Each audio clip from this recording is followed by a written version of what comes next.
καθηγητή του ΕΚΠΑ. Τώρα, πάμε να δούμε τι γίνεται με τα ελληνοτουρκικά, γιατί έχουμε εξελίξεις, έχουμε ειδήσεις.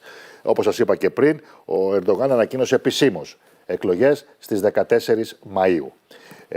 Αν γίνουν τώρα εκλογές οι δικές μας στις 9 Απριλίου, όπως λέγεται, και όπως δείχνουν τα πράγματα δεν θα έχουμε κυβέρνηση, εάν δεν έχουμε κυβέρνηση μάλλον, από την πρώτη Κυριακή, θα πάμε για δεύτερες εκλογές. Υπολογίζεται ότι περίπου οι δεύτερες εκλογές οι δικές μας θα είναι και αυτές 14 Μαΐου. Δηλαδή υπάρχει ένα ενδεχόμενο 14 Μαΐου να έχουμε εκλογές και Ελλάδα και Τουρκία. Θα δούμε τώρα τι σημαίνει αυτό. Πάμε. Μας περιμένει ο στρατηγικός αναλυτής και συγγραφέας, ο κ. Σάββας Καλντερίδης. Καλημέρα, καλημέρα. Καλημέρα κύριε Φιλιππακόπουλο. Καλά είστε. Καλημέρα. Να ξεκινήσουμε από αυτό, από το ενδεχόμενο αυτό που πλέον είναι πολύ σοβαρό, να έχουμε την ίδια μέρα εκλογές, δηλαδή 14 Μαΐου, οι πρώτες του Ερντογάν και οι δεύτερες οι δικές μας. Ξέρετε, νομίζω ότι γίνεται πολλή συζήτηση για το θέμα. Ο κίνδυνος να συμβεί κάτι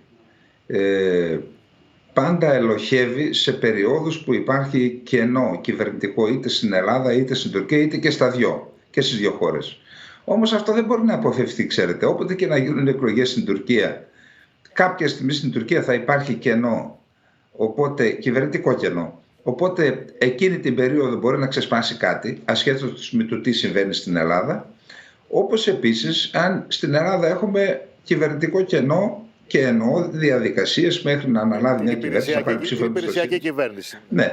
Και τότε μπορεί κάποιοι κύκλοι στην Τουρκία, ασχέτως και αν υπάρχει κυβέρνηση ή όχι στην Τουρκία, πάλι να το εκμεταλλευτούν. Και παράδειγμα πάντως προς αποφυγή, για μελέτη και αποφυγή, είναι τα ήμια. Στα ήμια η Τανσού Τσιλέρη ήταν υπηρεσιακή πρωθυπουργός και στην Ελλάδα ο κύριος Σιμίτης δεν είχε πάρει ακόμα ψήφο εμπιστοσύνης. Υπήρχε κενό και στις δύο περιπτώσεις και μια που σε λίγες μέρες έχουμε και τη μαύρη επέτειο των ημείων, και εκεί αφανείς πρωταγωνιστές και στην Ελλάδα και στην Τουρκία ήταν αυτοί που προκάλεσαν το επεισόδιο. Θα έλεγα λοιπόν ότι περισσότερο σημασία σε ό,τι μας αφορά θα πρέπει να δώσουμε σε αυτές τις πιθανές περιπτώσεις. Δηλαδή κάποιοι παράγοντες, είτε επειδή το θέλουν, είτε επειδή τεχνικοί λόγοι τους αναγκάζουν να κάνουν κάτι, να κάνουν μια ενέργεια η οποία θα μπορούσε να προκαλέσει αλυσιδωτές αντιδράσεις για ένα ελληνοτουρκικό επεισόδιο. Σε ό,τι μας αφορά. Σε ό,τι αφορά την Τουρκία, εμείς δεν μπορούμε να παρέμβουμε. Πρέπει να είμαστε θεσμικά κατοχυρωμένοι και έτοιμοι ανά πάσα στιγμή να αντιμετωπίσουμε οποιαδήποτε πρόκληση. Είτε με τον Ερντογάν κυβέρνηση, είτε με τους άλλους, είτε και σε κενό εξουσίας. Αυτή είναι η άποψή μου για το θέμα. Για πείτε μου τώρα, γιατί εγώ δίνω μια ιδιαίτερη σημασία στην επίσκεψη Μπλίνκεν προς τα τέλη Φεβρουαρίου και Αθήνα και Άγκυρα. Νομίζω πάει και Ισραήλ, δεν πάει? Νομίζω πάει και Ισραήλ. Και βεβαίως, ναι. Λέω τώρα, ένα μήνα πριν τις εκλογές, 1-2 μήνες πριν τις εκλογές, έρχεται εδώ πέρα ο Αμερικανός Υπουργός Εξωτερικών. Έχει μια ιδιαίτερη σημασία και το ότι έρχεται και ο χρόνος που έρχεται. Κύριε Φιλιππακόπουλε, οι Ηνωμένες Πολιτείες της Αμερικής ανησυχούσαν καιρό τώρα, από τότε δηλαδή που ο Ερντογάν άρχισε να κάνει τους λεονταρισμούς του, είχαν έντονες σοβαρές ανησυχίες για το ενδεχόμενο ενός ελληνοτουρκικού επεισοδίου. Και αυτός είναι ο λόγος που στάθμευαν στην περιοχή του Βόλου ταχυκίνητες αμερικανικές δυνάμεις, είτε για να επέμβουν σε περίπτωση ενός τέτοιου επεισοδίου ή ως αποτρεπτικός παράγοντας. Δεν υπάρχει κανένας άλλος επιχειρησιακός λόγος να υπάρχει αυτή η ταχυκίνητη μονάδα στο Βόλο εδώ και 3 χρόνια. Και νομίζω ότι αυτό έγινε μετά από πρωτοβουλία του κυρίου Μπάιντεν. Τι θέλω να πω, ότι ναι, οι ΗΠΑ, ξέρετε, όταν υπήρχε ενδεχόμενο κρίση, έστελναν και το αεροπλανοφόρο και οι Γάλλοι και οι Αμερικανοί, που και αυτό είναι ένα μήνυμα προς όλες τις κατευθύνσεις. Τώρα, η επίσκεψη του κύριου Μπλίνκεν, ναι, πιστεύω ότι έχει σχέση γενικότερα με την κατάσταση. Άλλωστε, στην πρόσφατη επίσκεψη του κ. Τσαβούσογλου τονίστηκε το θέμα της σταθερότητας στην Ανατολική Μεσόγειο. Και στην Ανατολική Μεσόγειο συμπεριλαμβάνουν και το Αιγαίο. Το Αιγαίο είναι μια μικρή γεωγραφική περιοχή σε σχέση με την Ανατολική Μεσόγειο. Επίσης, ο κ. Μπλίνκεν θα έρθει εδώ για την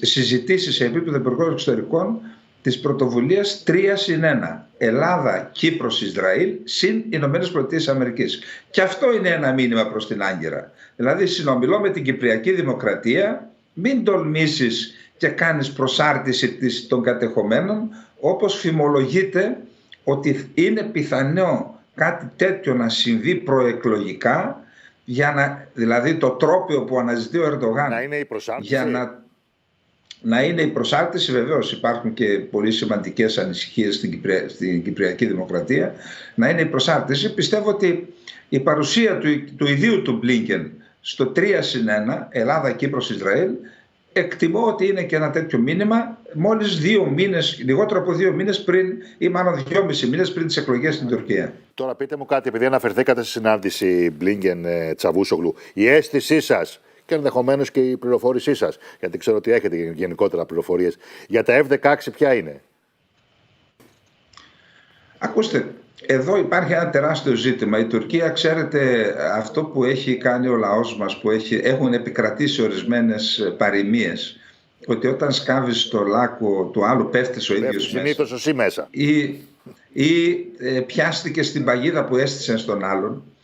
Η Τουρκία έκανε κάτι πραγματικά έξω από τα πολιτικά ιωθώτα του ΝΑΤΟ.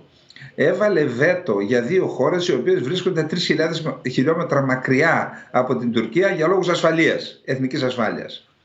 Αυτό λοιπόν θεωρώ ότι, με δεδομένο ότι σε λίγες μέρες αναμένεται η κύρωση της εισόδου της Φιλανδίας και της Σουηδίας και από πλευράς της Ουγγαρίας, η Τουρκία θα μείνει μόνη. Τι σημαίνει αυτό? Ότι έκαναν διασύνδεση ο κύριος Μπλίνκεν προς τον Τσαβούσογλου και είπε, εάν άρεται το βέτο για τη Σουηδία, τότε αυτό πιθανόν να επιδράσει, ή εκτιμώ ότι θα επιδράσει θετικά και να ξεπεραστούν οι αντιρρήσεις στο Κογκρέσο. Δεν έδωσε καμία διασφάλιση. Τι σημαίνει αυτό? Αυτό σημαίνει ότι η Τουρκία, που έβαλε πολύ ψηλά τον πύχη στο θέμα της Σουηδίας, ο Ερντογάν ο ίδιος ζήτησε 130 τρομοκράτες σε εισαγωγικά, τον κρέμασαν κάποια ανάποδα το ομοίωμά του. Προχτές είχαμε την απολύτως καταδικαστέα καύση ενός Κορανίου. Παρόλα αυτά, επειδή ο χρόνος λειτουργεί εις βάρος της Τουρκίας, κάποια στιγμή η Τουρκία θεωρώ ότι είναι πολύ δύσκολο να σηκώσει τις πλάτες της το όχι για να μπουν οι 2 σκανδιναβικές χώρες στο ΝΑΤΟ. Γιατί για το ΝΑΤΟ είναι ένας μείζον στρατηγικός στόχος να μετατρέψει τη Βαλτική θάλασσα σε μια νατοϊκή λίμνη. Οπότε η Τουρκία θα υποχρεωθεί σε μια πολιτικοδιπλωματική ήττα και θα πει ναι για τη Σουηδία. Τώρα, αν πει ναι για τη Σουηδία, αν θα δοθούν τα F-16, ξέρετε κύριε Φιλιππακόπουλε, επειδή έχουμε διάφορες φωνές και στην Αθήνα, βλέπω ότι αυξάνονται οι φωνές στις ΗΠΑ. Πρόσφατα ο βουλευτής Σισιλιάνη, ο οποίος είπε να μην δοθούν τα F-16 σε αυτή τη χώρα που έχει αυτά τα χαρακτηριστικά. Παραβιάζει τα ανθρώπινα δικαιώματα, απειλή κτλ. Τι θέλω να πω? Ότι οι φωνές εναντίον της Τουρκίας έχουν αυξηθεί σε τέτοιο βαθμό που, αν με ρωτούσατε εμένα προσωπικά, που θεωρώ ότι παρακολουθώ την Τουρκία 32 χρόνια, ότι είναι δυνατόν να έχουμε από πρώην σύμβουλο ασφαλείας του Λευκού Οίκου άρθρο του Τζον Μπόλτον που να λέει διώξτε την Τουρκία από το ΝΑΤΟ, ή ο Μάικ Ρούμπιν που σε κορυφαία περιοδικά, στο Bloomberg νομίζω ότι έγραψε ή στη Washington Post, να λέει ο Μάικ Ρούμπιν όχι, η Τουρκία δεν είναι σημαντικός σύμμαχος διότι μας εξαπατά και μας εκμεταλλεύεται. Τι θέλω να πω? Ότι οι φωνές της ΗΠΑ είναι πλέον ισχυρές και στη Δύση. Σας θυμίζω το εξώφυλλο του Economist, είναι ισχυρές εναντίον της Τουρκίας, και θα έλεγα ότι και εμείς στην Ελλάδα θα πρέπει να είμαστε προσεκτικοί στη στρατηγική που ακολουθούμε απέναντι στο ζήτημα και των F-16, ασχέτως εάν κάποιοι αναλυτές θεωρούν, και εγώ συμπεριλαμβάνομαι σε αυτούς, ότι πιθανόν η Τουρκία σε βάθος χρόνου να πάρει τα F-16. Νομίζω ότι οι πολιτικοί, όταν αναφέρονται σε αυτό, πρέπει να έχουν μια ξεκάθαρη θέση. Δεν είναι πολιτικοί αναλυτές οι πολιτικοί. Οι πολιτικοί πρέπει να εκφράζουν πολιτική θέση. Σωστό. Και εκεί πρέπει να είμαστε συντεταγμένοι με τους ελληνικής καταγωγής και όχι μόνο Αμερικανούς πολίτες που δίνουν έναν έντιμο αγώνα να μην προμηθευτεί η Τουρκία τα F-16. Μάλιστα. Κύριε Καλτηρίδη, ευχαριστώ πάρα πολύ. Καλημέρα και καλή εβδομάδα.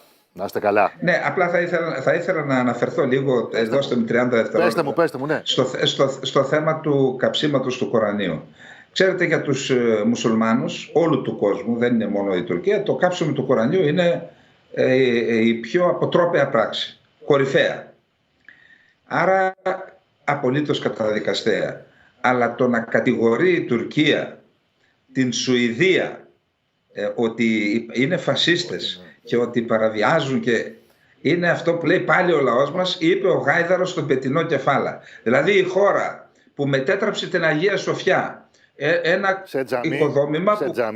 οικοδόμημα που κτίστηκε για να είναι εκκλησία, και το μετέτρεψε σε τζαμί με καθημερινή βεβήλωση του πραγματικού σκοπού, κατηγορεί τη Σουηδία που έκαψε ένα βιβλίο το οποίο μπορεί να μην ήταν και Κοράνι. Είπαν ότι είναι Κοράνι. Και του οποίου η επιρροή τελείωσε εκεί, έχει ένα συμβολισμό. Ενώ το να κάνει στην Αγία Σοφιά, αλλά και εκατοντάδες άλλες εκκλησίες να τις μετατρέψει σε τζαμιά, η βεβήλωση και η προσβολή της πίστης των χριστιανών είναι συνεχής και καθημερινή. Γι' αυτό καλό θα είναι όλοι μας να κοιταζόμαστε πότε στον καθρέφτη, και πριν απευθύνουμε και εκτοξεύσουμε κατηγορίες σε άλλους, ας κοιτάξουμε και την καμπούρα μας. Καλά κάνετε και το επισημαίνετε. Ευχαριστώ πολύ, την καλημέρα μου και καλή εβδομάδα. Να είστε καλά. Και εγώ ευχαριστώ. Καλημέρα. Λοιπόν, πάμε τώρα σε ένα σύντομο